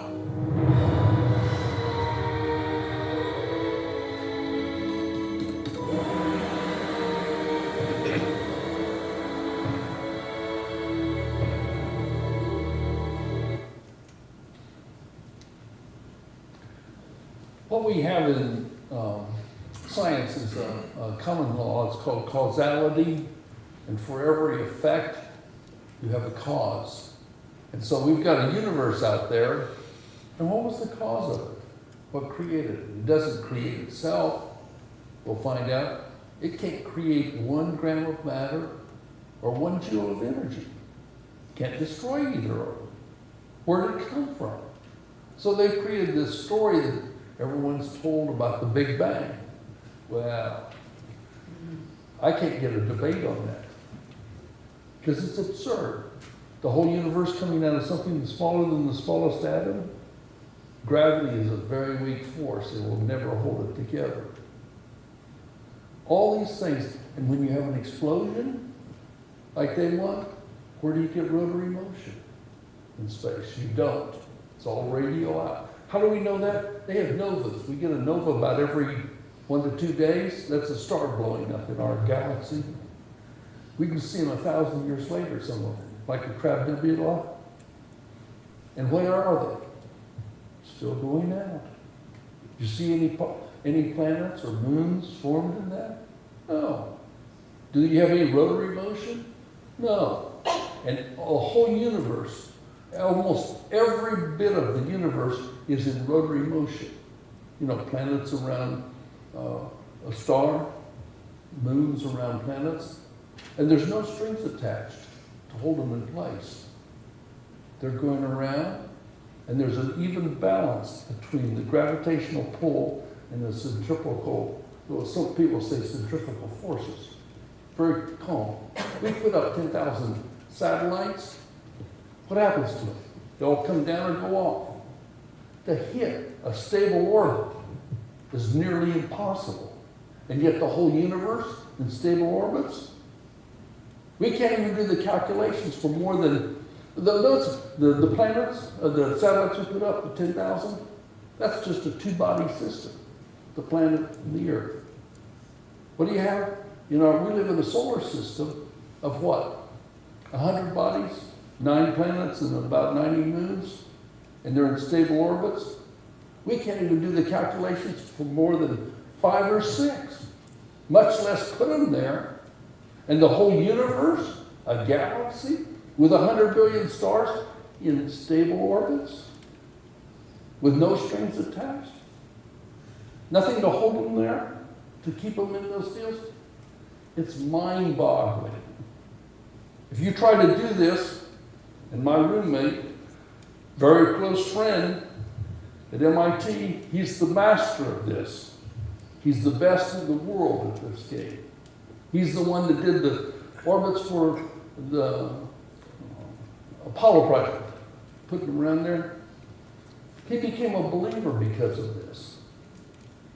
He said, it's impossible. I said, don't you talk about these? How about the Big Bang? He says, the Big Bang violates every law we know in physics. And he says, we got a universe that's inexplicable. We can't do the calculations. No one can, not even close. And yet you're looking at something that exists.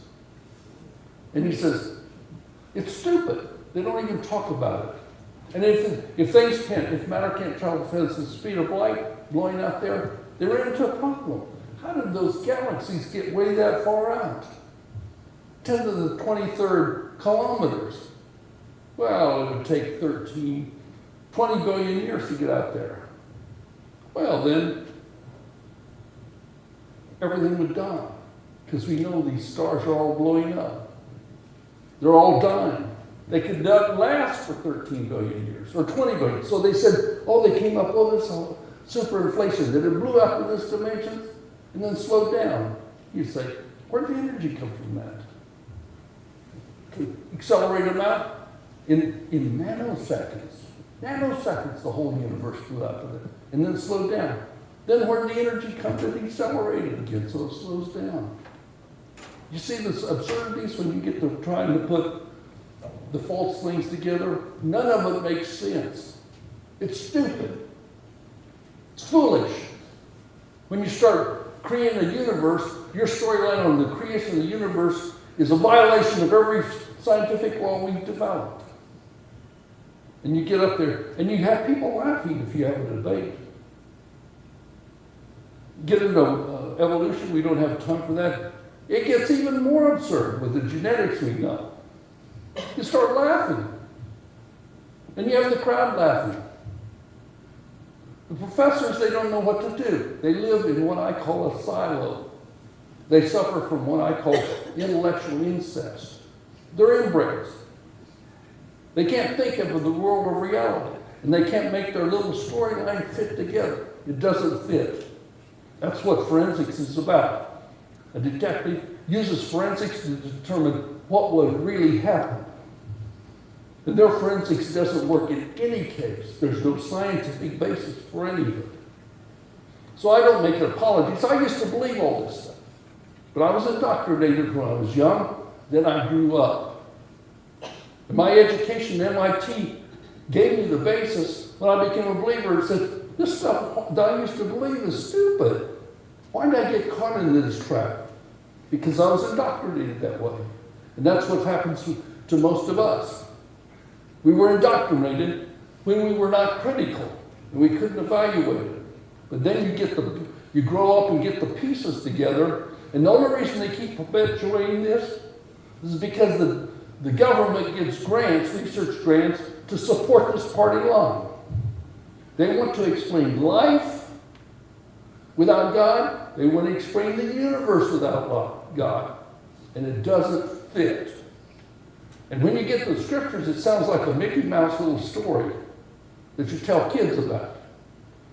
But the trouble is, it's true. What you're seeing here is the way it really happened, and it didn't happen a long time ago.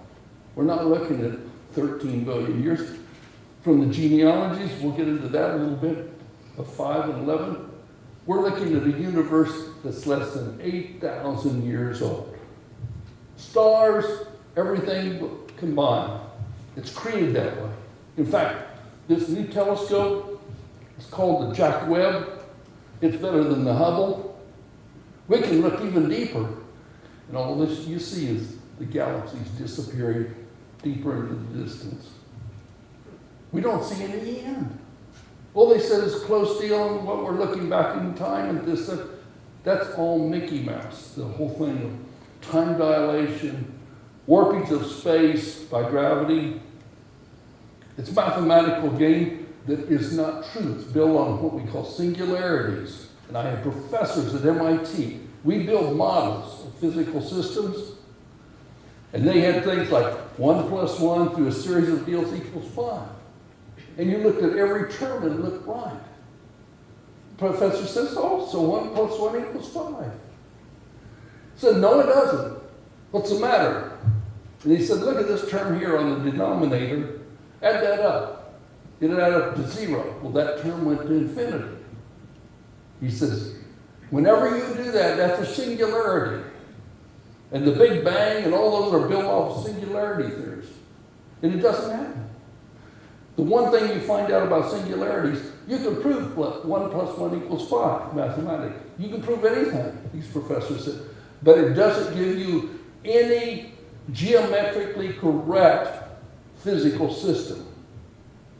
It's fantasies. And he says, get those out of your system or you're going to crash everything you do.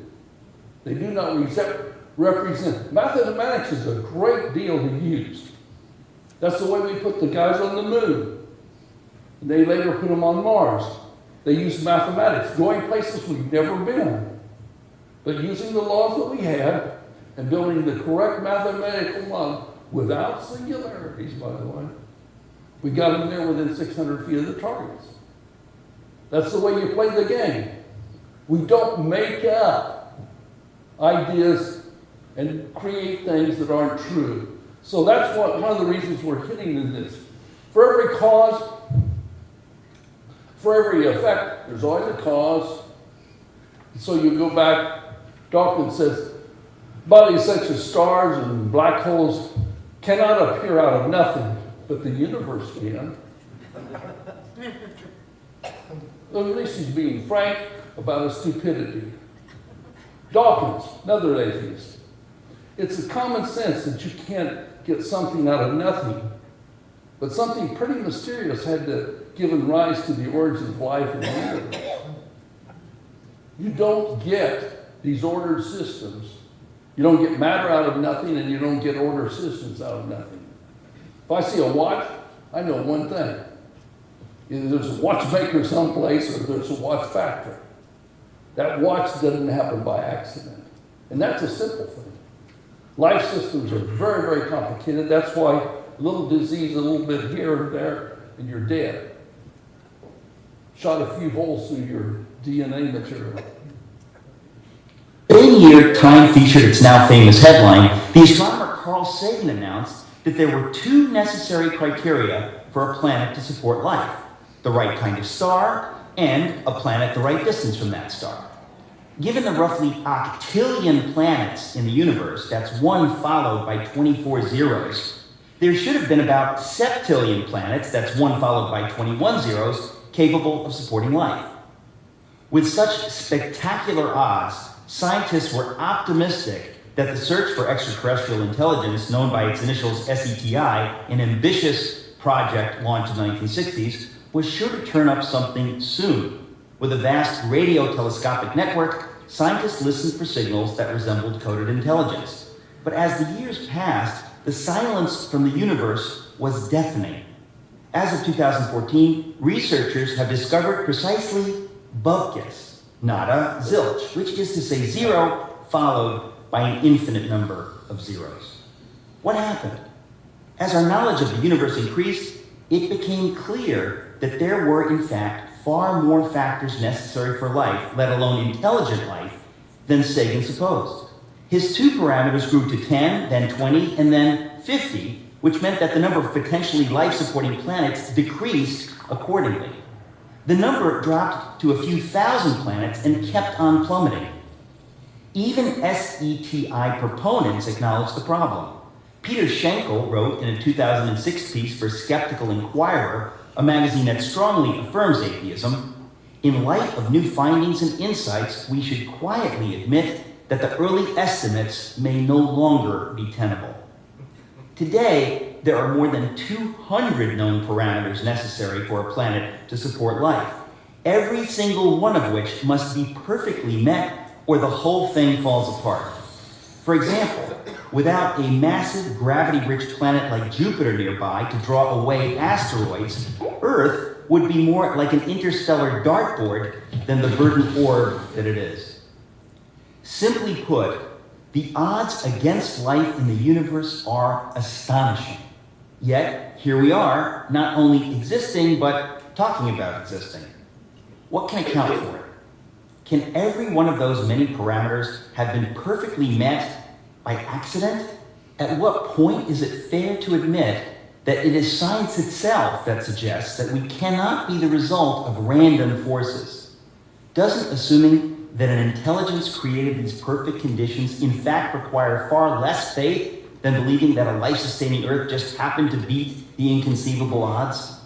But wait, there's more. The fine-tuning necessary for life to exist on a planet is nothing compared with the fine-tuning required for the universe to exist at all.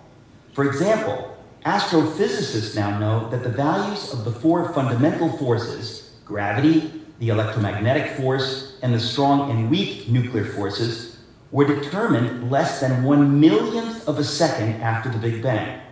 Alter any one of these four values ever so slightly, and the universe as we know it could not exist. For instance, if the ratio between the strong nuclear force and the electromagnetic force had been off by the tiniest fraction of the tiniest inconceivable fraction, then no stars could have formed at all. Multiply that single parameter by all the other necessary conditions, and the odds against the universe existing are so heart-stoppingly astronomical that the notion that it all just happened defies common sense. It would be like tossing a coin and having it come up heads 10 quintillion times in a row. I don't think so. Fred Hoyle, the astronomer who coined the term Big Bang, said that his atheism was greatly shaken by these developments. One of the world's most renowned theoretical physicists, Paul Davies, has said that the appearance of design is overwhelming. Even the late Christopher Hitchens, one of atheism's most aggressive proponents, conceded that without question the fine-tuning argument was the most powerful argument of the other side. Oxford University professor of mathematics, Dr. John Lennox, has said, the more we get to know about our universe, the more the hypothesis that there is a creator gains in credibility as the best explanation of why we're here. The greatest miracle of all time is the universe. It is the miracle of all miracles, one that inescapably points to something or someone beyond itself. So you can see why that's a strong argument.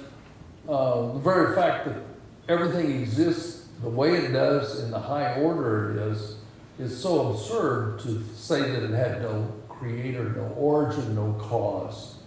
In philosophy, it's one of their strongest arguments. In science, it's our laws of science that raise the question.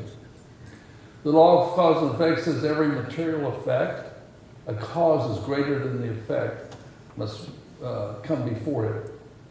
The cause for the material universe must be one, the cause that created it can't be made out of matter. One reason is when you have,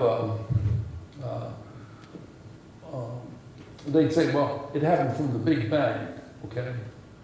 Well, the Big Bang, there wasn't any cause for the thing. Then you go down to they said that's when it caused when all the material was together. If you started a cause and started building the universe out here, traveling at the speed of light, if the thing was made out of matter, that part would be dead before it got to the center of the universe that we can see. So it can't be made out of matter, or it's so hot at the Big Bang that no matter exists anyway at those temperatures. So it's not made out of matter.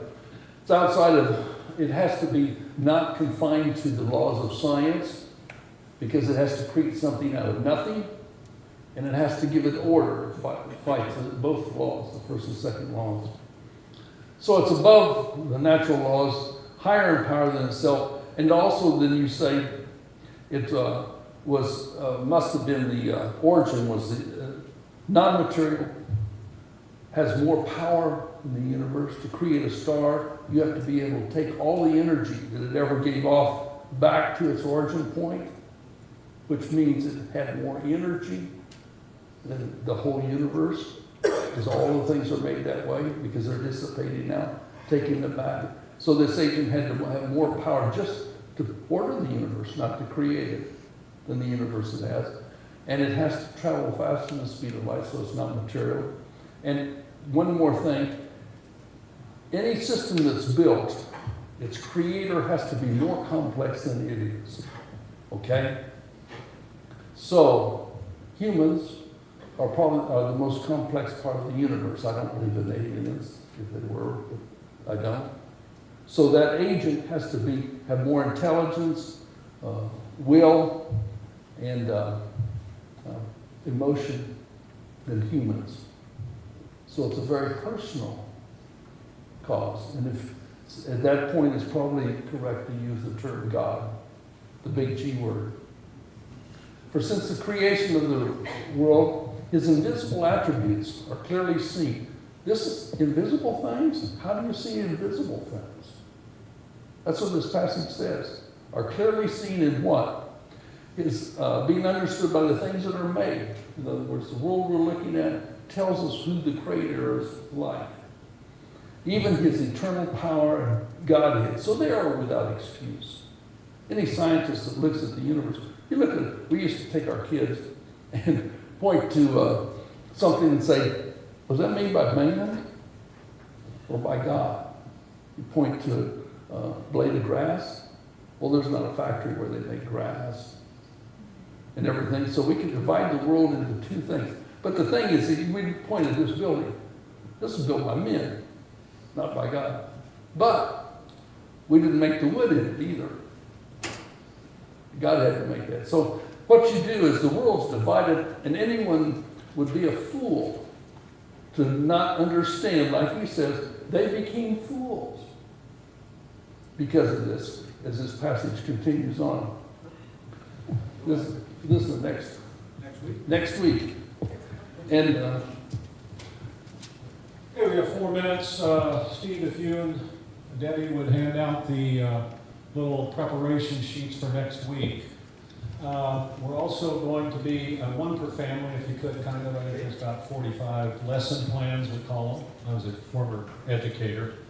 We're also, as you leave tonight, students, if you're here and you're a student, we want you to grab one of these. This is called the Answers Book #1 from Genesis, Answers in Genesis. There are 26 questions in this book. Okay, and then the answers to that. So it's like 26 chapters. We want you next week to read 2 of the 26 questions and what the answers are. And both of those revolve around reinforcing the 24-hour, 6-day creation. So there's some really good information from Answers in Genesis on those 2 questions. And your lesson plan will tell you question 8 and question 20. And there'll be a big print, pictures, not so bad, old folks. We can do it. We can do it.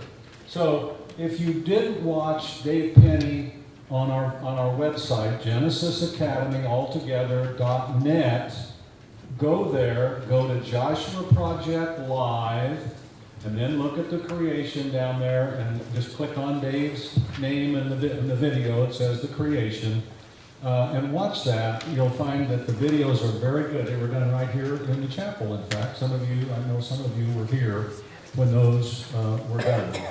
So we thank you very much. And your assignment is at the top of the lesson plan. We'll be dealing with the creation again. I'm going to tell you something. Next week, we're going to talk about day 5 and day 6. If you want to bring grandchildren and so on, and they're elementary school age, they're going to love the videos we do on fish, on birds, and on animals. And then we're going to take a break and come back with a dinosaur guy with 2 tables full of models up here, of dinosaurs and so on. It's great. It'll be a good evening, and I think they could handle the whole evening. So bring a friend. They don't have to come to the rest of the class, but come, and I think they would really enjoy that. So grab a book, 1 per family, and if there's a family, mom and a dad, you get 1. And then if you bring 3 children tonight, get 3 books, 1 for each child, if you want them in the house. But we'd like for them to start a library. And we'll give you another book next week, and then after that we'll give the kids a devotional book, and so on and so forth. Okay, it's 8:29. We're going to leave 1 minute early tonight. We'll start right on time at 6 next week, days 5 and 6. Read chapter 2 in Genesis and watch and read 2 chapters in here. Thanks for coming. We'll see you next week. Let's have a little applause for these teachers.